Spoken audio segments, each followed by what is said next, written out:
This meeting is being recorded. Okay, good evening, everyone. First item on the agenda is closed session portion of the meeting. May I have a mover and seconder to go into closed session under the authorities as printed in the agenda? Councillor Park, Councillor Muir. All in favor? See all hands rising. Motion is carried. Councillor Tedesco is in the closed session, so he will be meeting us there. Okay, time being 6:30. Okay, so we'll leave this meeting and we'll join back in once the closed session is done. Everyone has the link, correct? Good. And This meeting is being recorded.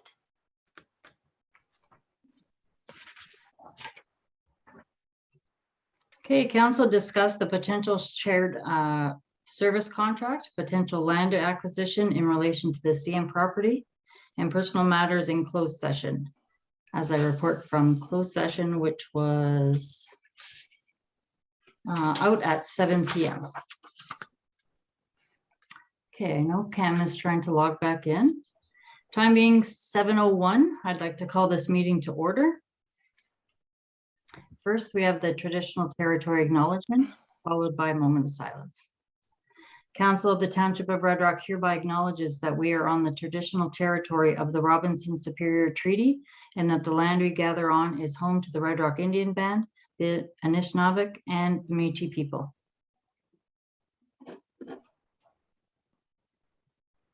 Still no Cam. Okay, administration advises that there is an addition to the agenda under bylaws item 9.1. It is a bylaw to enter into an agreement with the Minister of Municipal Affairs and Housing. Do any members of council wish to make additions to the agenda? Okay, seeing none, can I have a mover and seconder for motion to approve the agenda as amended? Councillor Muir, Councillor Park. Okay, all in favor? All hands rising. Motion is carried.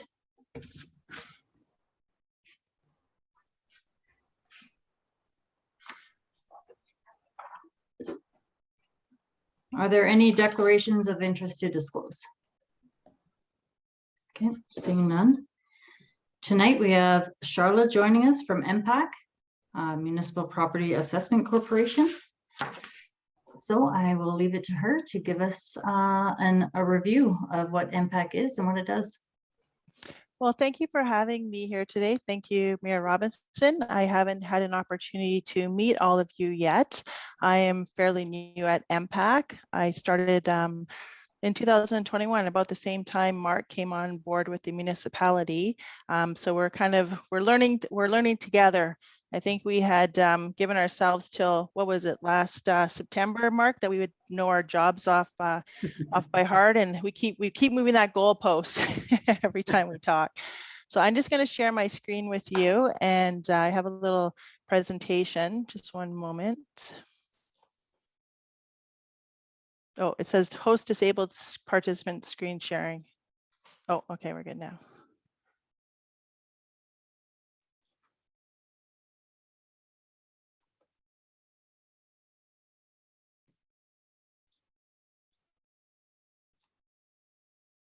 Okay, so you can see my screen.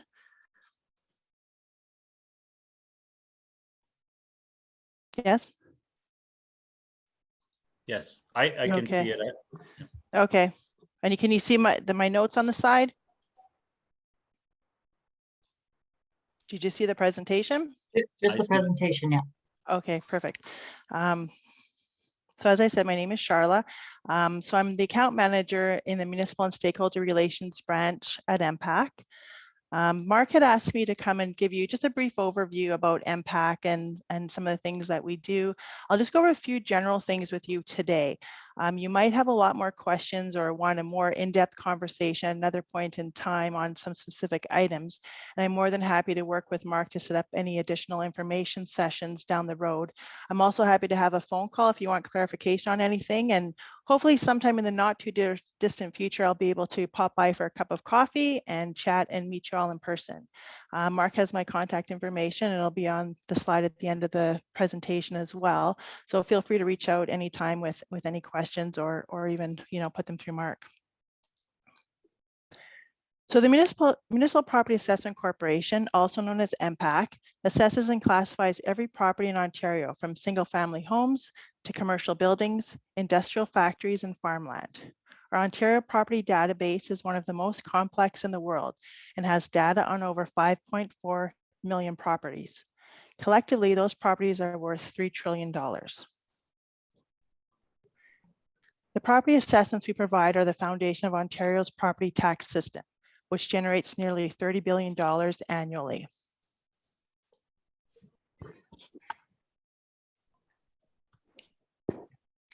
Now, I'd like to start with this slide because it outlines the roles we all play in Ontario's property assessment and taxation system. First of all, the provincial government sets the legislation and policies that are used by MPAC to assess properties in Ontario. This includes the Assessment Act, the Impact Act, and Municipal Act.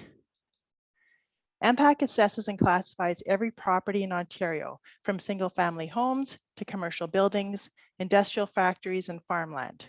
Our Ontario property database is one of the most complex in the world, and we have data on over 5.4 million properties. MPAC determines the assessed value based on the legislative valuation date decided upon by the Ontario Ministry of Finance. We'll talk more about that in just a moment. The information MPAC gathers informs municipal revenue and taxation decisions. You set property tax rates and collect property taxes to fund local programs and services, but that levy is based on how much the municipality needs to spend, not on assessments. Assessment is used to distribute the levy within and between property classes in the interest of balance and tax equity.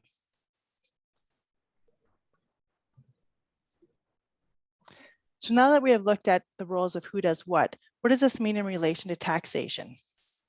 Well, each property owner pays property tax in accordance with how much their property is worth.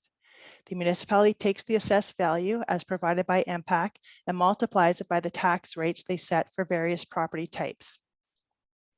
It is important to note that an increase in assessed value does not necessarily mean higher property taxes. The most important factor is not how much your assessed value has changed, but how it has changed relative to the average change for property type in the municipality. So how do property assessment changes affect property taxes? If we look at the first example, when assessments increase at the same rate as other properties in their class, there should be no change to an individual's property tax. This is what is happening now. All properties are staying at their 2016 assessed value date. Any increase in taxes are due to increase in costs and therefore an increase in municipal budget.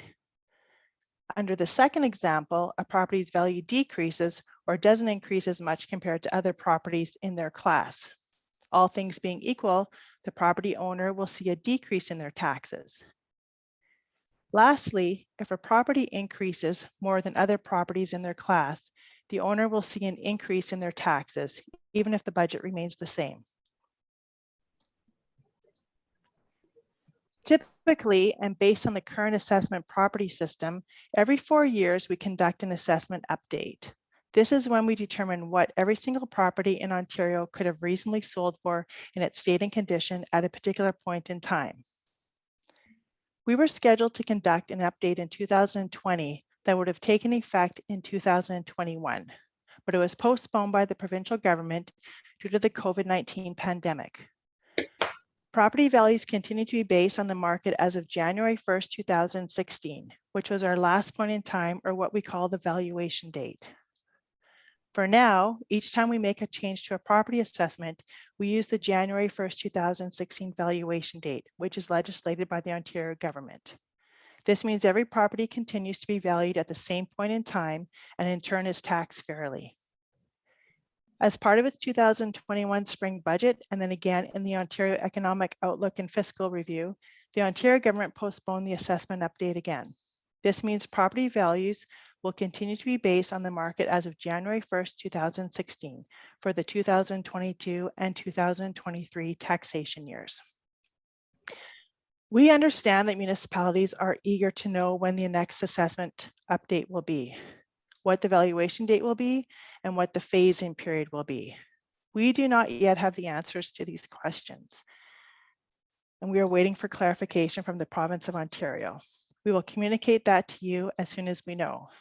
We do understand there is some concern from municipalities on what assessment values will look like when there is a new assessment update, considering it's been quite a few years since the last one, and we've all watched the rising real estate market over the past couple of years. It will be important for your ratepayers to know how this increase may affect their taxes.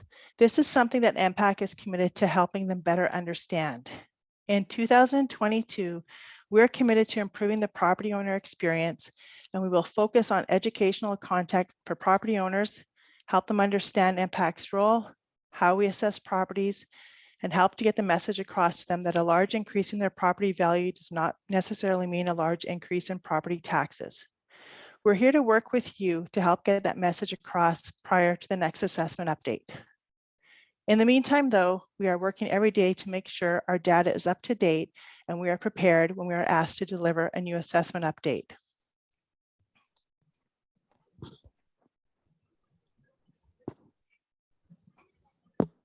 So how do we figure out what every property in Ontario would have sold? Oops. Sorry. So how do we figure out what every property in Ontario would have sold for on a legislated valuation date, like January 1st, 2016?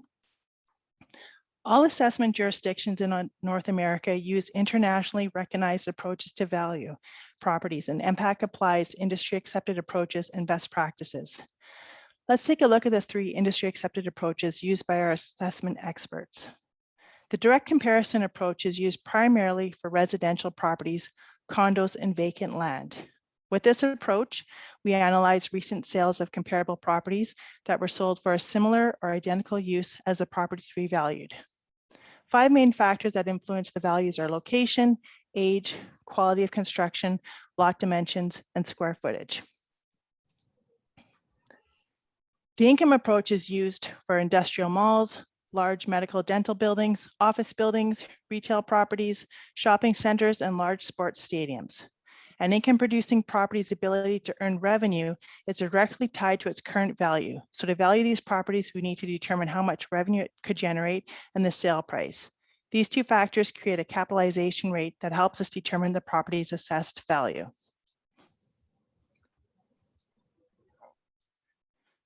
The cost approach is typically used for general purpose industrial properties, grain elevators, gravel pits, marinas, and warehousing. When a property type is unique and rarely sold on the market, we can't rely on either the comparison or income approaches to determine its current value.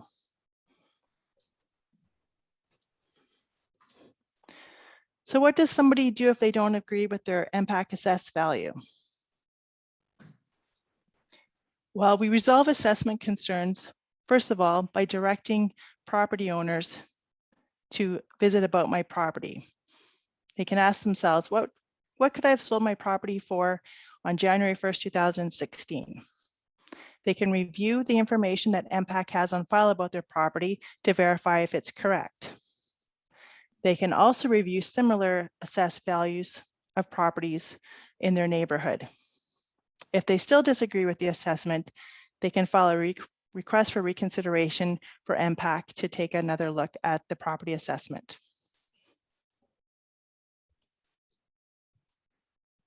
So what else does MPAC do? Well, as we wait for news of the next assessment update, our focus remains unchanged. We're working every day to maintain Ontario's database of more than 5.4 million properties and ensure our data is current. We are always working, preparing for the next update.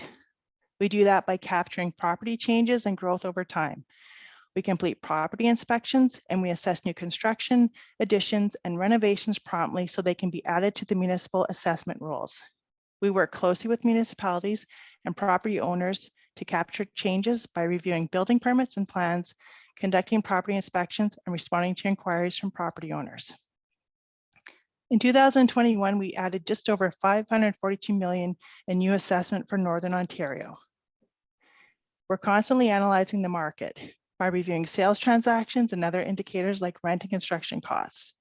We serve property owners by responding to inquiries and working to help people and businesses better understand their assessment and impact's role in Ontario's property tax and assessment system. We support municipalities and industry. We will work collaboratively with municipal and industry partners on projects that are important to municipalities. We also have statutory duties. We respond to vacancy and tax applications. We handle requests for reconsiderations from property owners and appeals. We also maintain people data. We track school support for all 5.4 million properties in Ontario, and we provided a list of preliminary list of electors to support 2022 municipal and school board elections. We're working with municipalities now to help them prepare for the upcoming elections. We're rebuilding Municipal Connect. It's our most important tool in delivering data and resources to our municipal partners. We will continue to evolve the platform, and 2022 will see new tools and enhancements to support municipalities with their operations and planning. The MPAC municipal relationship continues to evolve. We are sharing more data. We are working on a new master municipal services agreement. The purpose of the new agreement is to simplify our existing processes and consolidate all our new agreements into one. Currently, we have a municipal license agreement, product use sheets, and a municipal connect license. The master municipal services agreement will outline the acceptable usage of MPAC data for both planning and operational purposes. This document can be adapted in order to support future needs and to ensure continued collaboration. The agreement will more clearly define the relationship between MPAC and all Ontario municipalities. In a recent municipal webinar, the municipal and stakeholder relations team, and I think Mark might have been on that one, discussed this new agreement and our new strategic plan. A survey was sent to municipalities. We're looking for feedback on how we can continue to provide more value-added service to support you and the work you do in your communities. So I encourage you to get that in if you haven't already. We strive to keep municipalities up to date through our In Touch newsletters, monthly municipal webinars, update meetings with your municipal administration, and presentations at municipal conferences such as NOMA, AMO, etc. If you're unable to participate in the webinars, they're available through a link on our website. I'm always happy to hear from any concerns or questions that you may have and any thoughts as we move forward in 2022. I'm in regular contact with Mark and staff on various issues. So if you have any questions, on particular properties or anything like that, please feel free to put those through him. And like I said, if you would like any additional information or clarification on anything further down the road, I'm happy to set something up. And I'll stop sharing my screen and see if anybody has any questions. Thanks, Charla. Does anyone have any questions? I do know that Councillor Tedesco missed some of it, so maybe if we can get a copy of that presentation. Sure, I can email that to Mark. Sure, and then we'll go from there if we need any more information. But MPAC is it's something that I think I know for about 5 minutes, and then somebody asks a question, and then I really don't.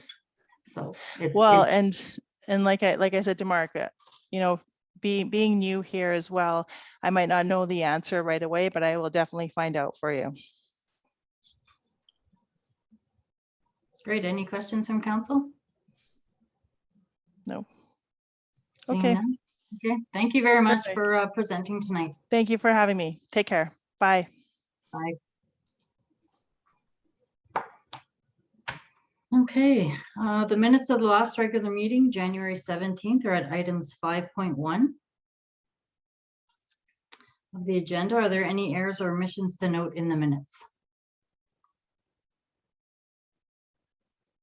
Okay, seeing none, can I have a mover and seconder for motion to approve the minutes at items 5.1? Councillor Park, Councillor McDonald. Okay, all in favor? All hands rising, motion is carried.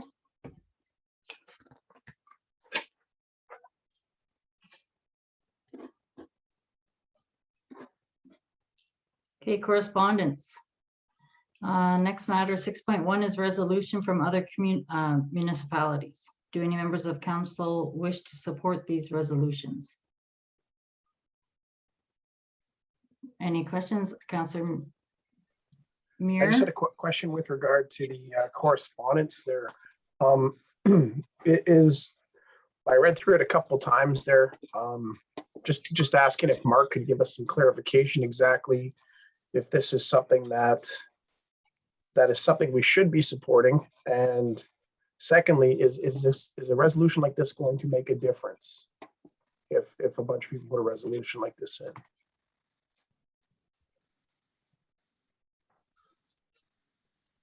Are you talking about, Mark, you're on mute. Are you talking about the tribunal, the Ontario Land Tribunal? That one? Okay.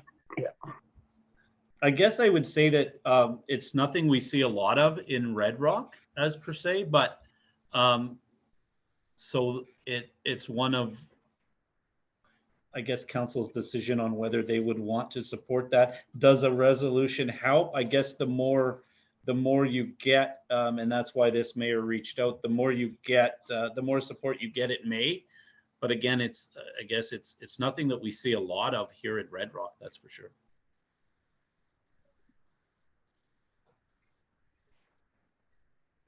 Any other questions or comments?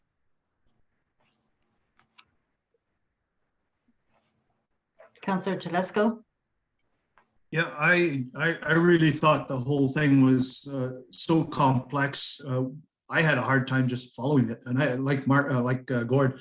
I read through it 3 times. Still have a vague idea what they're talking about.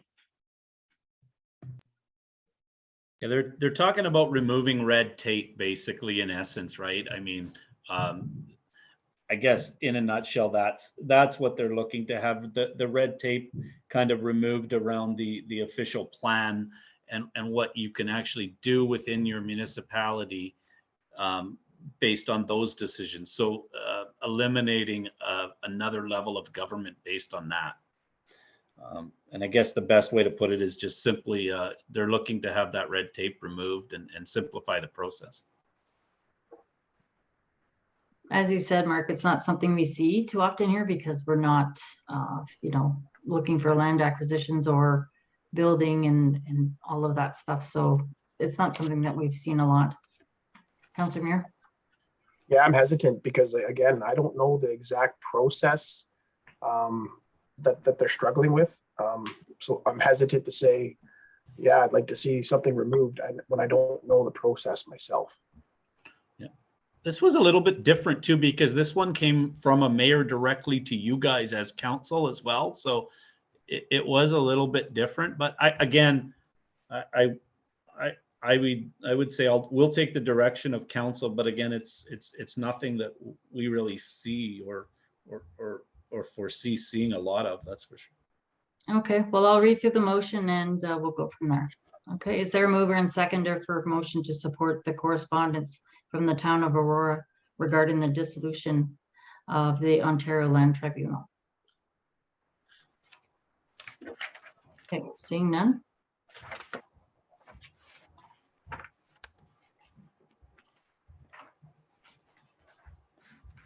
Okay, 6.2 is information purposes relating to the Northern Transportation Task Force. Do any members of council have questions?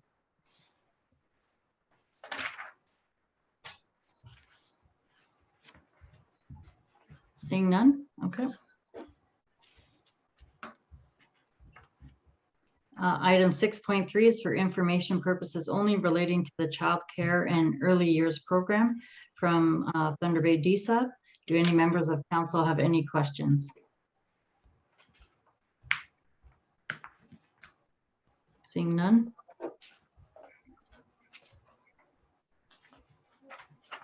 Okay, next item 6.4 is for information purposes only relating to Community Homelessness Prevention Initiative from DSAP.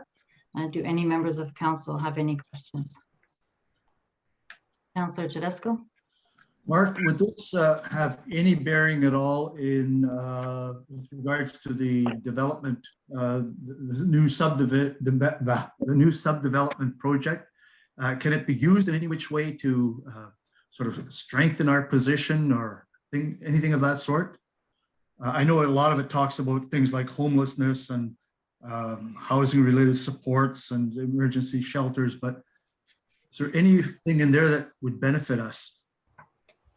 No, I don't think it's got anything to do with that. This is advisory tables that the district social services and as a municipality of Red Rock, we're a member of the district social service board out of Thunder Bay. So what they're looking for is I guess members to sit on these advisory tables. So whether that's members of council, community residents, that. So no, I don't think it would have anything to do with that, Councillor Tedesco. Counselor Mayor? So do we have any local members that do sit on any of the DSAB boards for homelessness prevention and is there anybody locally in the area? So we are represented right now on the board by the Township of Nipigon. I believe in the cycle of our next election, it will revert back to the Township of Red Rock. So we will be the rep. We will hold the representative seat for 4 years on district social services, I believe, as long as the process stays the same. I don't know, to be honest, if there's any local members. They would have underwent this same process. I guess it's a 2-year term. I think I read right. So they would have underwent that same process before. So I'm not 100% sure if we have local representation on those. Okay. Yeah, I wasn't sure. I couldn't remember if that process was, it went back and forth. So next term, 4 years, Red Rock will have a representative on that. And is it a council? On the board. On the board. Okay. So not on this actual committee though. On this committee, this is again they're looking for representatives on these advisory committees. So Okay. this is within the board, but I guess to answer it, we don't have any municipal representation on these boards. If we have municipal representation from residents, I'm not aware of that, but I could look into that. The cycle with DSAB is Red Rock, Dorian, and Nipigon share a seat as board representatives. Mark, I believe that Tim Brown is the representative and she's also on the executive, if I'm not mistaken. Any other questions or comments? Okay, seeing none. Item 6.5 is for discussion purposes regarding to a letter sent from a citizen concerning the relocation of the fitness center. Do any members of council have questions? Councillor Tedesco? Mark, what's your opinion on the recommendations? Well, I think it's something that, I mean, we're not looking at as of right now. But again, as we move through the process of the recreation rehabilitation grant, I mean, there is some flexibility in the way the grant has been presented to us, with some negotiations and some discussions that Ashley and myself have had, that there's possibility of scope changes. So it's one thing we could definitely look at as we move along. Again, the will of council and once we get totally into that project. So at this point right now, it was nothing that I had ever considered or had on the horizon. But again, this letter comes addressed through me to council, so I bring it to you. So at this point, I guess the best answer is we can look at any options we have to enhance the facility if that's the direction we want to go. Councillor Park? I think we should take it into consideration when we're sort of looking at the master plan, right? I don't want to say that it's dead in the water, and I think that there's maybe some opportunities there. So I think it's something that we need to sort of be open-minded about. Councillor Tedesco? I agree with Sarah. also, this seems to be like a bit of a knee-jerk reaction to the COVID issue, which may be gone in the next couple of months, depending on whichever way decisions are made. So, but we should look at it for the future. I think in the future it might be a possibility, but if anyone knows what Teen Town and Curling area is like, you would need all new lighting, new wiring, new heating, washroom upgrades. So it would be a huge investment, but not saying it's not going to happen, but it is something that we can look forward to. It is a bigger space and good ideas for sure. Councillor McDonald. I just want to say I agree. Also, it's worth checking into and investigating. Like this space is there. It's definitely worthwhile checking out. Yep, and we can do that. Okay, thank you. Okay, next item is 6.6. It's for information purposes only relating to the modernization grant funding. Red Rock has been approved for up to $50,880 towards our website. Do any members of council have questions? Councillor Tedesco? Is there a section in there that will help counselors learn how to use the internet and things more effectively? I'll defer the questions on this to Ashley, and she can answer. I think the answer to that is no, Cam, but I'll let Ashley answer the questions based on this item. So that funding is to look at its same process as many of the other projects that we have. Is they want you to have your services reviewed and they want you to develop a plan so you can then get the funding to implement the plan. So as part of revamping Red Rock's website and service offerings, we need this plan that essentially says, yes, we need a new website to help reduce the number of staff hours on troubleshooting, trying to update information. There have been issues with the current platform. So we essentially need something that says, yes, we need a service upgrade in order to get that service upgrade. So what this funding is for is to have that review done, but also look at how we can incorporate other online service deliveries. So people can buy gym memberships online, people can get fire permits online, all of these different kind of rental spaces, kind of a community calendar that can see this space is rented this time. So, okay, now I can pay my membership for the rec center, the fitness center. I can,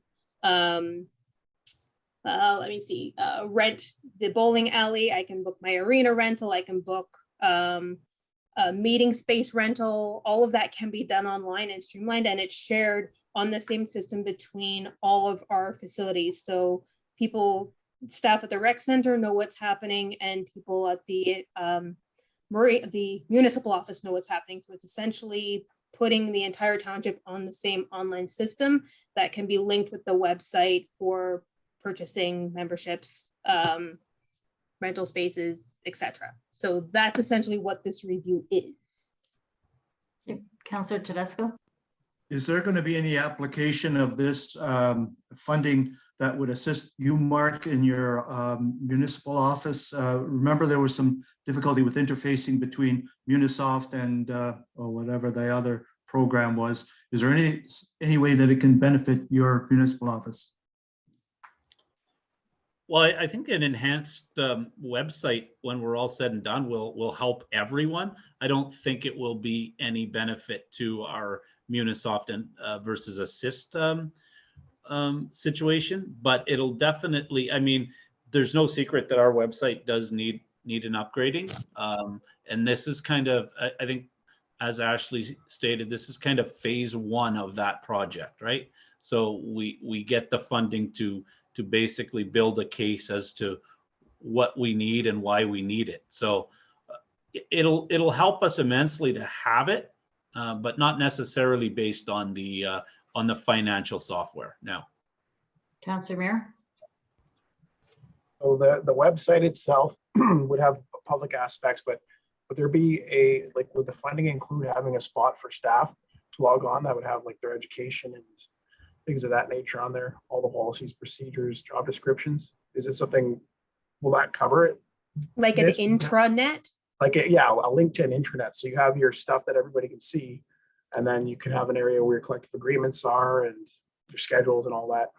If that's something that comes out of this online service delivery review, then that's something that we can implement it. So Now, this project is all about streamlining and finding efficiencies with the way that we deliver our services to the public Okay. and use staff time, and ways that we can make sure that our staff time isn't spent troubleshooting our website, and a bit more of a self-serve interface so people can do that aspect when it's convenient for them, while ensuring that our staff can still make sure that they get the administrative duties that they need done. So okay. if part of that streamlining and efficiencies and cost savings in that, I guess, front end aspect shows that we need some back end work done too, then that can be part of a future development.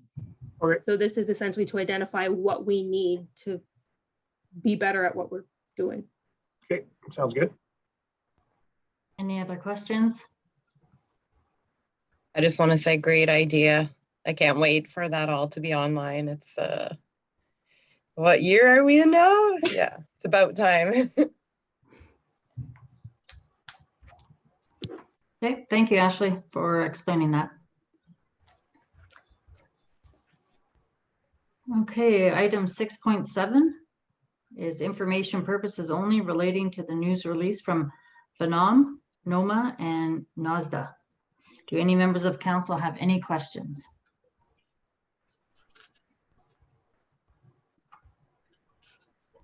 Okay, seeing none. Item 6.8 is for information purposes only relating to NOMA's discussions regarding Northwestern Ontario. Do any members of council have any questions?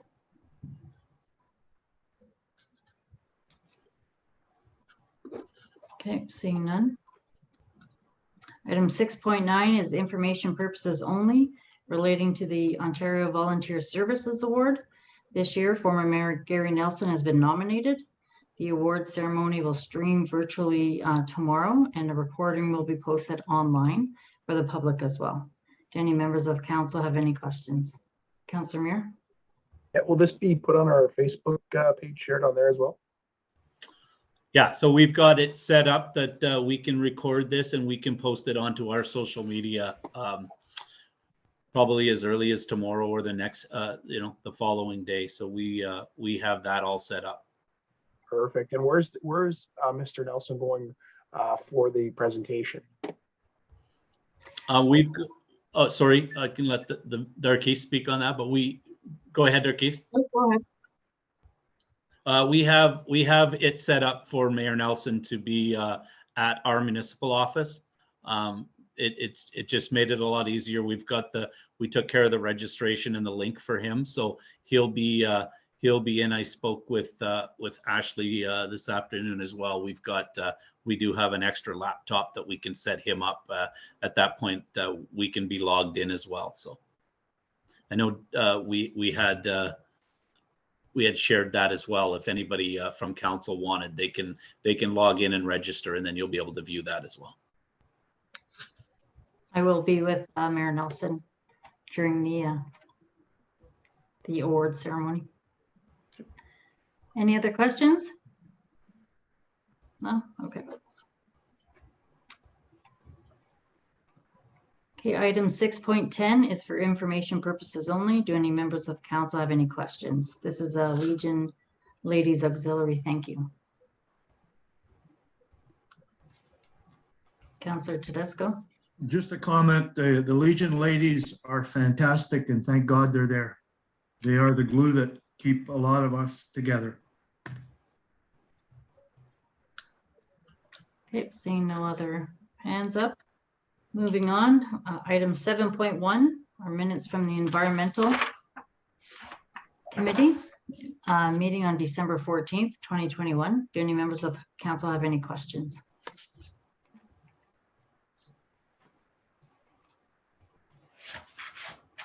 I don't see any questions. Is there a mover and seconder for motion to receive the minutes?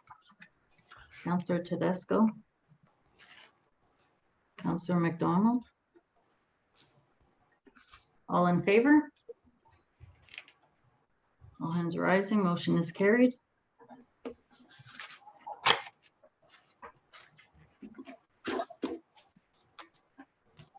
Okay, 8.1 is a report on administrative activity. Do members of council have any questions of Mr. Figlamini?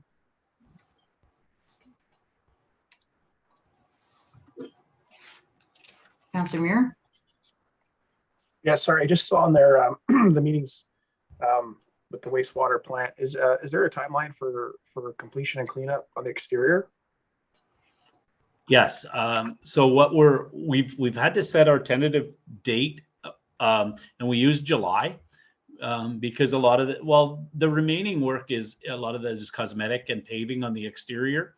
So with winter, here now and spring then and the thaw and that we're using that July, and that's when we'd like to do some kind of an opening or a grand opening as well. So that's tentatively the date now.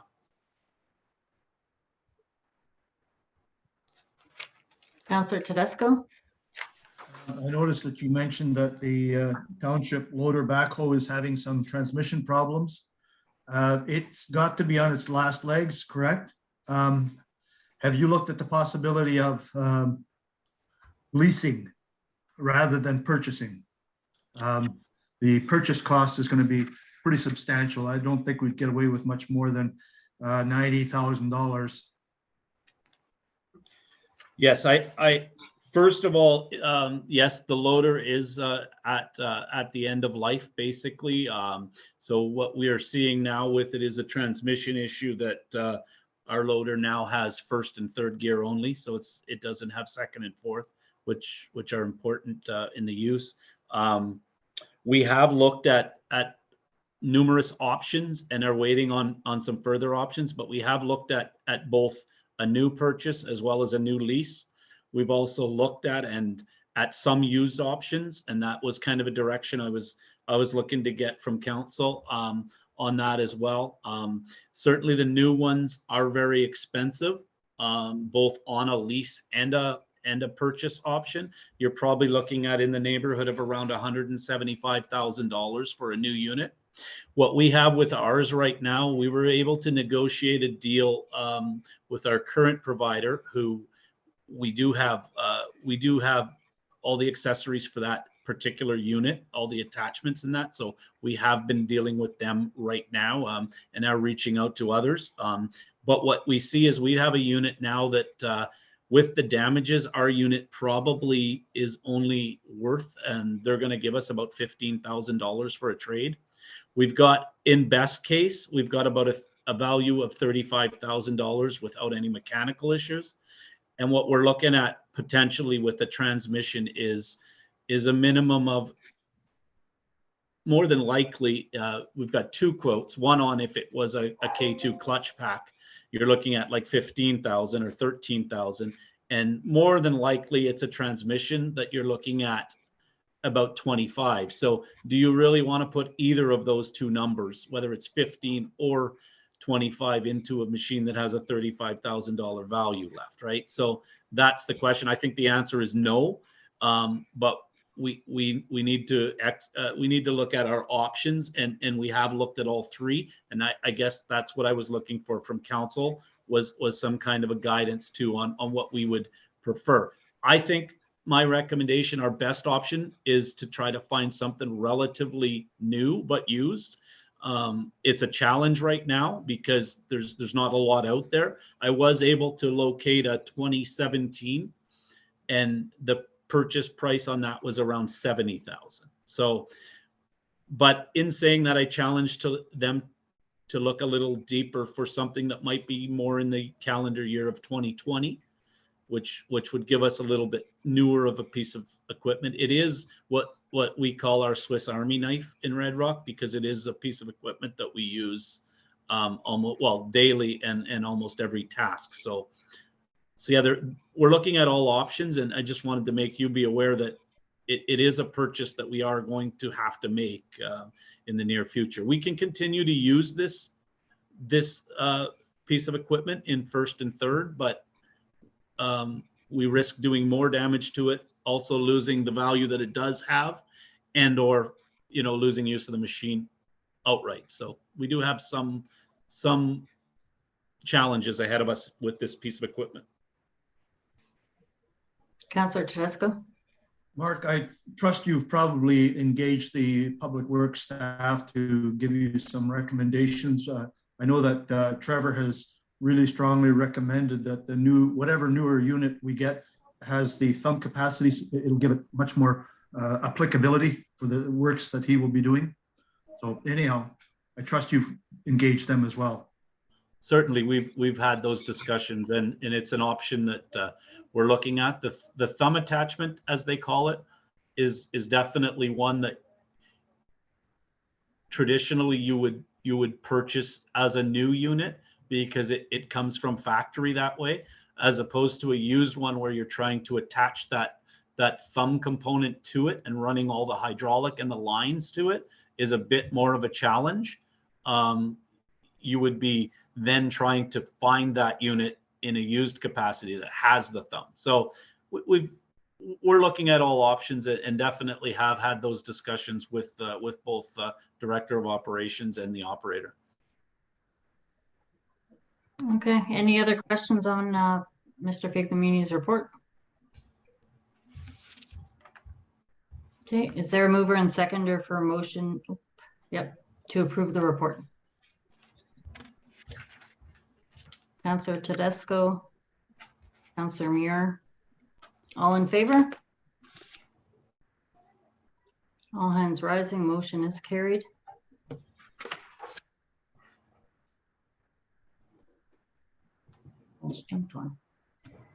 Okay, items 8.2 is a report on a non-union wage increase for 2022. Do members of council have any questions?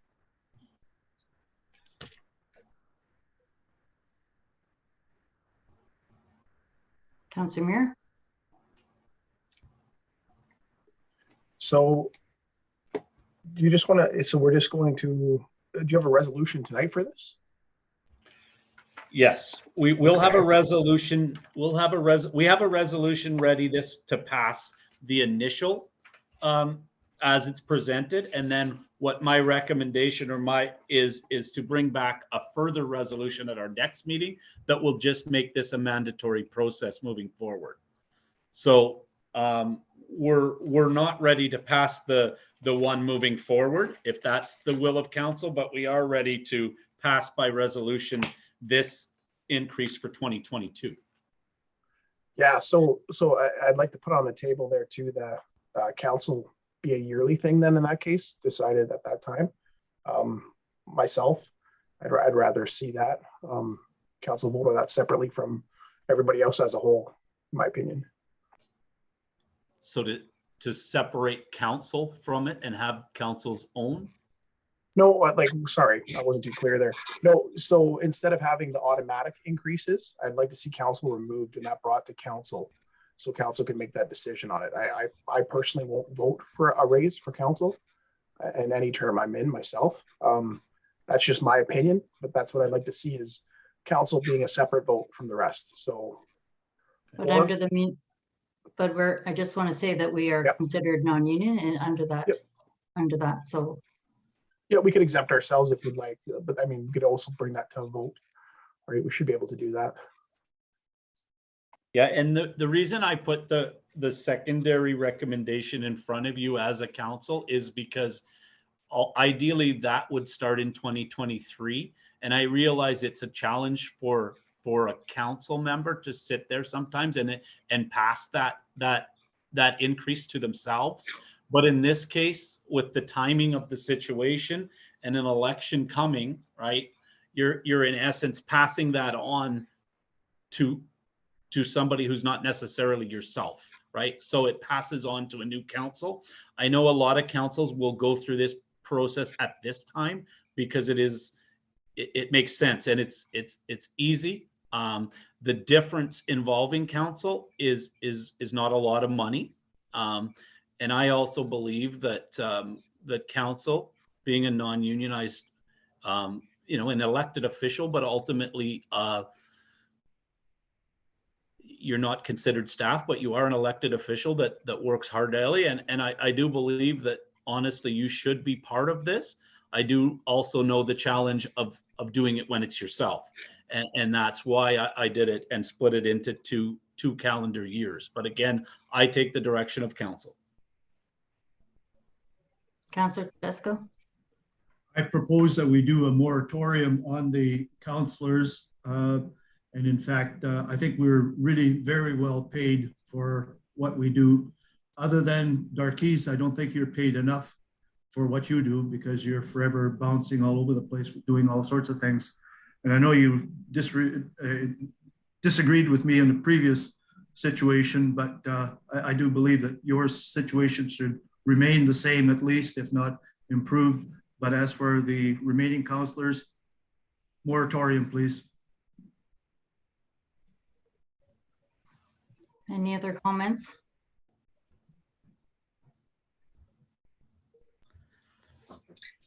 Councillor Okay, Park. so I just want to sort of follow up with what Mark said, and being that it's an election year and it is sort of hard to sort of digest giving yourself an increase, right?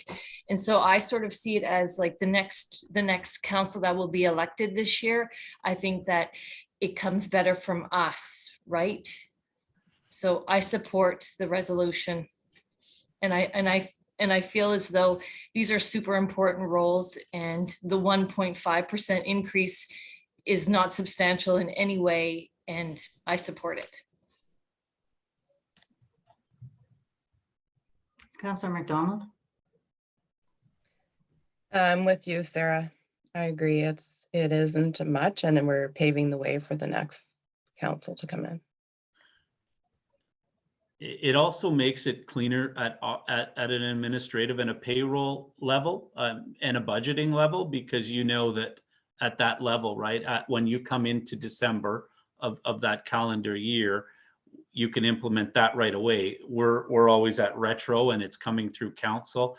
But again, I think what we need tonight though is we need two directions, right? We need a direction based on what we want to do for 2022, and then again to pass by resolution, and then we need a direction for where we want to go in the future. So I think we need a decision on, especially we need a decision on 2022, and ideally a decision moving forward is what's recommended.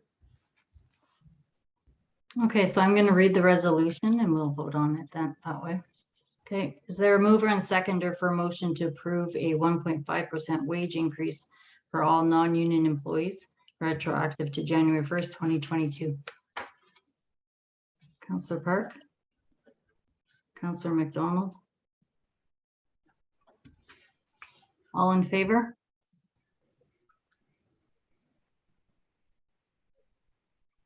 Against?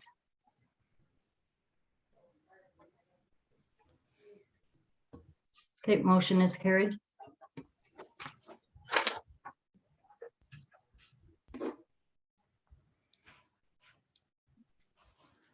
So just for clarity, the non-union increase for 2022 will go as the resolution read, and then for 2023, did we want to make that change? I would like to see that brought back to the next meeting. Yeah, And, that's what that's what I mean. A resolution brought back to the next meeting. Okay. Yeah. Yes, please. Is that's a lot of not, I guess we got that. Okay. Okay. Okay, next item, 9.1 is a bylaw to enter into an agreement with the Ministry of Municipal Affairs and Housing for the website and online service delivery review. Do members of council have any questions? So we already discussed it earlier. This is now just the motion to approve the bylaw. Okay, is there a mover and seconder for a motion to approve the bylaw? Councillor Park? Councillor Muir? Okay, all in favor? All hands rising, motion is carried.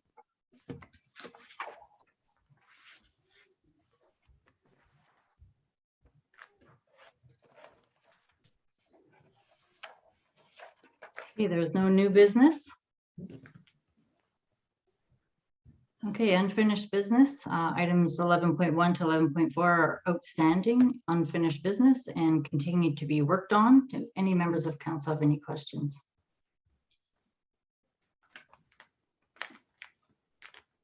Okay, seeing none.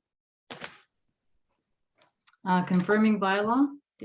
The next item is bylaw to confirm proceedings of council. Can I please have a mover and seconder for a motion to pass the bylaw? Councillor Park. Councillor McDonald. Okay, all in favor?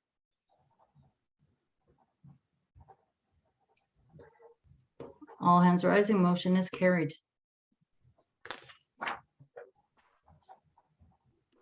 Okay, time being 7:56. I will call this meeting adjourned. And anyone interested in watching the award ceremony tomorrow, just log on. It's on the website.